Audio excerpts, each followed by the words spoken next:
ఉండేవాడు భగవానుడు బ్రాహ్మణుడు ప్రియుడు కావున ఆ దుర్భరమైన కష్టములు అనుభవించడం చూసి తాను ఒక వృద్ధ బ్రాహ్మణ రూపం పొందిన వాడి ఆ వీధ బ్రాహ్మణుడుగా ఎదురుగా పోయి, ఓ ఈ బ్రాహ్మణుడా, నువ్వు వేద విదుండవే ఉండి ఇట్లా దరిద్రం ఎందుకు అనుభవిస్తున్నావు అని అడిగాను.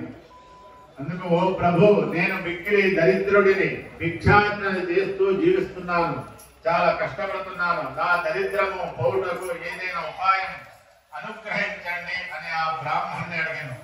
ఓ బ్రాహ్మణుడా, శ్రీ సత్యనారాయణ స్వామి శ్రీహరి అవతారమై ఉన్నారు. ఆ సత్యదేవుని సేవించినతో నీ కష్ట ఎలా తొలగిపోను, శ్రీ సత్యనారాయణ వ్రతమాచరింపము. ఆ విధముగా చెప్పి ఆ వృద్ధ బ్రాహ్మణుడు ఆ వ్రతము ఆచరించే విధానం కూడా చెప్పి అక్కడే అదృష్టమయ్యను.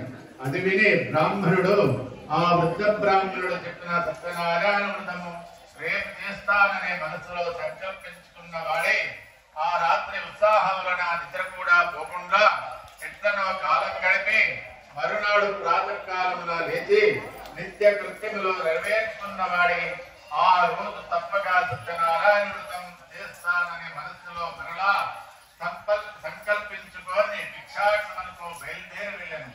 ఆ దినమున ఆ బ్రాహ్మణులకు చాలా ద్రవ్యము లభించినది.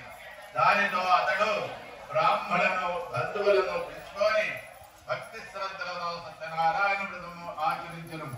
ఆ వ్రత యొక్క ప్రభావం వలన ఆ బ్రాహ్మణుడు సకల దుఃఖములు తొలగిపోగా సకల సంపదలు పొందినవాడే చాలా సంతోషించను. అది మొదలు బ్రాహ్మణుడు ప్రతి మాసం విడవక సత్యనారాయణ వ్రతము భక్తి శ్రద్ధలతో తీసుండెను.